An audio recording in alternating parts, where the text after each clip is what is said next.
In the wake of the Carnegie Complex disaster in 1938, the United States government came to the conclusion that the military was underprepared for the Great War which they saw as an inevitability.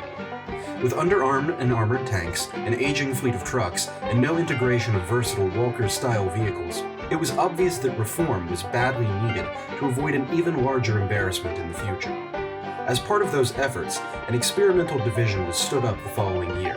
Replacing a defunct division, the 21st Mobile Armor Division was created. Battle walkers were very new to warfare. While early models had seen use as far back as the 1850s, they were almost universally mechanically complicated, uncomfortable, and of limited use to their operators.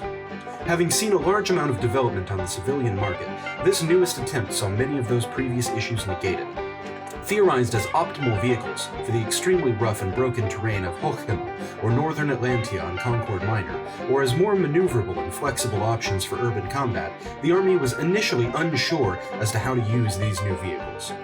Nonetheless, the United States commissioned the Marathon Brooks Motor Company to develop a line of battle-ready walkers. The first of these came into U.S. Army hands in the autumn of 1938 and began trials.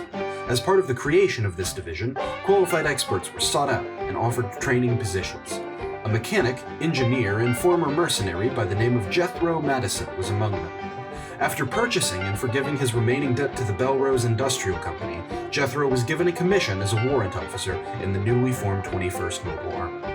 Following the United States entry into the war in December of 1938, the 21st saw their first true test. In July of 1940, they were deployed as part of Operation Morning to the Russo-Canadian Front. Due to the extreme difficulty of the frontier terrain, they proved invaluable as support and recon units for the main body of the attacking force.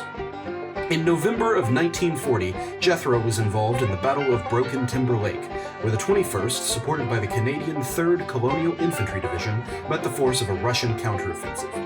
Jethro's walker, named Sill's Skates for its difficulty in dealing with ice, was noted destroyed and then subsequently returned to the fight 3 separate times.